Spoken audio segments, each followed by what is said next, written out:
In creative self-expression, we've had two major writing assignments so far. One is the personal essay, and another is the fictional piece, and I'll be sharing my personal essay right now. If you've ever heard someone describe how amazing it feels to be on stage playing the piano to see a people, forget about it, because they're wrong. For whatever reason, I don't know, but I can tell you now, amazing was the last thing I felt.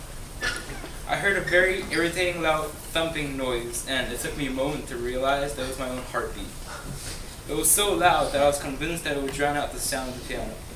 My fingers running along the 88-key keyboard relentlessly, knowing that if they were even a quarter of a second late, everything would end. Oh, and they were so tired and hurt.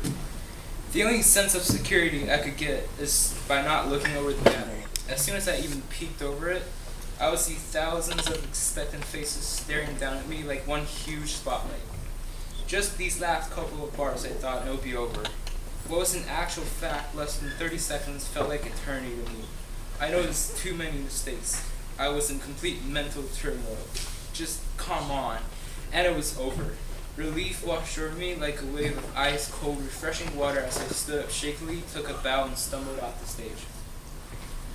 I have been playing the piano since I was 3 years old, and the truth is, I'm not sure whose decision it was. I was most likely too small to decide.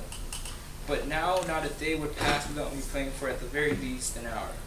So, needless to say, it plays a big role in my life. However, it wasn't easy, and to be honest, most of the times it wasn't at all fun either. But I didn't quit.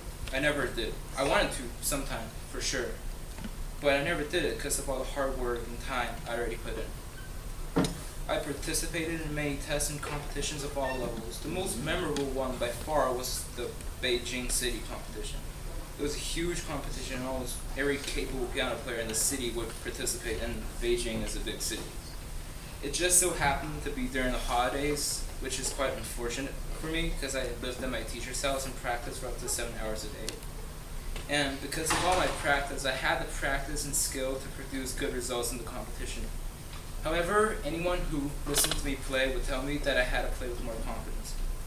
And admittedly, I did lack some confidence. I wasn't used to, and moreover, I had no wish to perform in front of thousands of people in an intense competition where everyone wants to win. Skills were something that you can improve. I originally wrote easy, but then I just noticed how wrong it was. But something like confidence, that's much harder. Every successful figure in this world has confidence. For example, no successful actor or musician can succeed without confidence, standing on the biggest stages in the world. No successful businessman or investor does not have confidence, as they would not be confident enough to make bold risks or take opportunities. I like to apply this as in to have confidence not just while I play the piano, but life in general. I realize that it may seem odd to use YOLO in an essay, but I think in this case, you only live once is quite appropriate, as it is true. And I think that since you do only live once, why not live it with confidence? Overconfidence can be dangerous, but no confidence is bad. So indeed, the balance must be found, but we simply cannot do without confidence. Believe in yourself and you're halfway there. This quote was applied to me by my piano teacher. I can still remember that scene as if it was yesterday.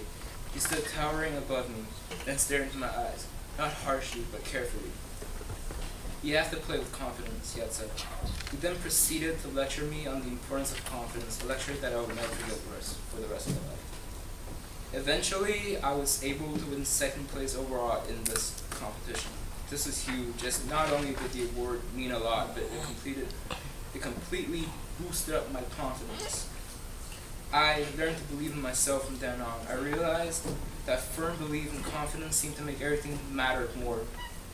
I am able to perform with confidence in front of a crowd that turned from scary to loving. And I can now enjoy myself in music with the piano that turned from motionless to emotional. I can now play with more passion, and that's what matters most.